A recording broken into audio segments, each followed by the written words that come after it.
নমস্কার। আজকে আমরা একটু মহাভারত নিয়ে আলোচনা করব। মহাভারত মূলত কৃষ্ণদ্বৈপায়ন ব্যাসের লেখা। ব্যাসদেব লিখেছিলেন মহাভারত, লেখেননি, তিনি মুখে মুখে আবৃত্তি করেছিলেন। আর গণেশ এটি লিপিবদ্ধ করেছিলেন। সুতরাং প্রচলিত বিশ্বাস যে মহাভারত বেদব্যাসের রচনা, কিন্তু দেখা গেছে যে মহাভারতের প্রথম নাম ছিল জয় সংহিতা। আর এই জয় সংহিতা ৮,৮০০ শ্লোক নিয়ে রচিত হয়েছিল। পরে ভারত নামে সেখানে আরও ৮,০০০ শ্লোক যোগ করে ২৪,০০০ শ্লোক করা হয়। মহাভারতের ঋষি এবং কথক ছিলেন বৈশম্পায়ন। সৌতি নৈমিষারণ্যের ঋষি শৌনককে কাহিনীটা বর্ণনা করেছিলেন। আমরা দেখেছি যে মহাভারতের বিভিন্ন পর্বে, বিশেষ করে শান্তি পর্বে, পরবর্তী সময়ে পঞ্চরাত্রিন সম্প্রদায়ের পণ্ডিতেরা দার্শনিক ও ধর্মীয় বিষয়সমূহ যেমন নারায়ণীয় উপাখ্যান অন্তর্ভুক্ত করেছিলেন। মূলত ব্যাসদেবের রচনার সঙ্গে পরীক্ষিত পুত্র জন্মেজয়কে মহাভারত বলার সময় অনেক শ্লোক যুক্ত করেন এবং ২৪,০০০ শ্লোক বিশিষ্ট ভারত নাম দিয়ে বইটা তৈরি হয়, মানে মহাগ্রন্থটি।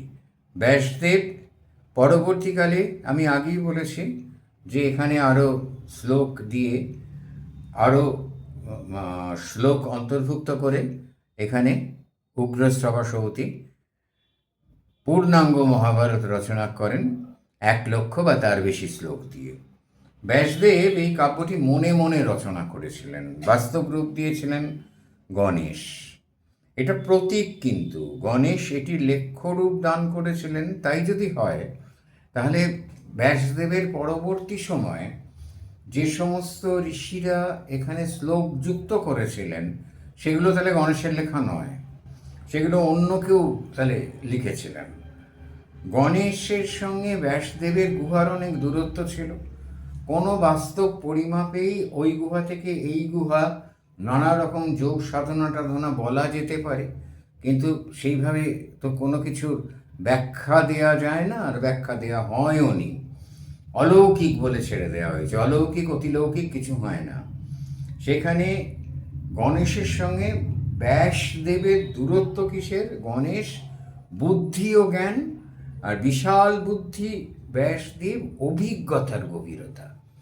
তিনি কৌরব পাণ্ডব এই দুটি পরিবারের পারিবারিক যুদ্ধ জয় সংহিতা বলে লিখেছিলেন। এটা মহাগ্রন্থ পরবর্তীকালে হয়।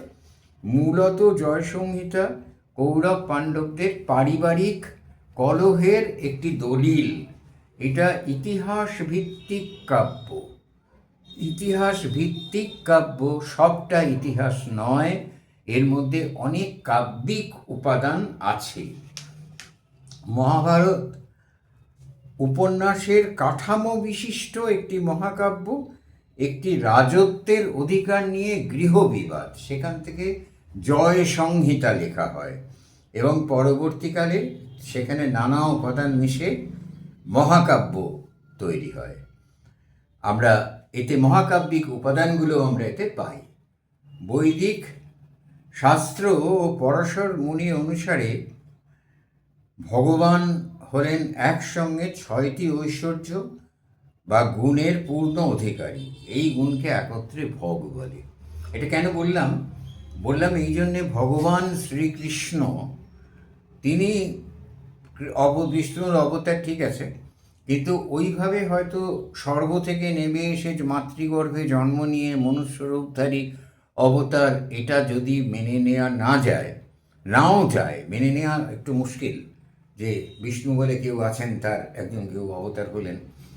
পরিবর্তে বলা যেতে পারে একজন মহাবুদ্ধিশালী মানুষ যিনি 6টি গুণের অধিকারী ছিলেন। এই 6টি গুণকে একত্রে ভগ বলা হয়। আর এই যে ভগ, এখানে প্রথম 1 নম্বর গুণ হচ্ছে জ্ঞান, পরম জ্ঞান এবং সব কিছু জানার ক্ষমতা। এই সব কিছু জানার ক্ষমতা শ্রীকৃষ্ণ নামক মহান ব্যক্তিটির ছিল। শক্তি, অসীম ক্ষমতা বা বল, সে তো আমরা দেখেইছি। শ্রীকৃষ্ণ যখন অস্ত্র ধরেছেন কংস থেকে আরম্ভ করে বিভিন্ন ক্ষেত্রে, তখন আমরা তার অসীম শক্তি বা বলের পরিচয় পেয়েছি। ঐশ্বর্য, সমস্ত সম্পদের মালিকানা এবং আধিপত্য, সব কিছুই তো কৃষ্ণে বিলীন হয়ে আছে বলা হয়। সুতরাং এই ঐশ্বর্য শ্রীকৃষ্ণের একটি বিরাট ভগের একটি গুণ। বীর্য, পরম পরাক্রম এবং তার প্রভাব। হ্যাঁ, কৃষ্ণ যে পরম পরাক্রমী পুরুষ ছিলেন এ সম্বন্ধে কোনো সন্দেহ নেই।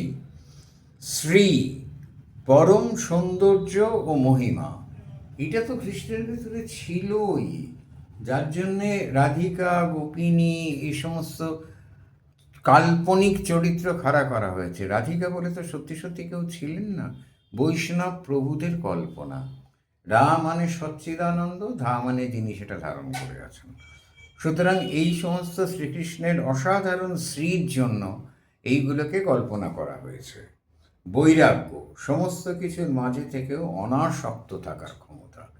হ্যাঁ, শ্রীকৃষ্ণ ব্যক্তিগত স্বার্থে কিছু কখনো করেননি, সেই জন্যে তার অনাসক্ত থাকার এই যে ক্ষমতা, এইটাকে নিয়ে এই যে 6টি গুণ, এই 6টি গুণ যাদের আছে তাদেরকে বলা হয় ভগবান।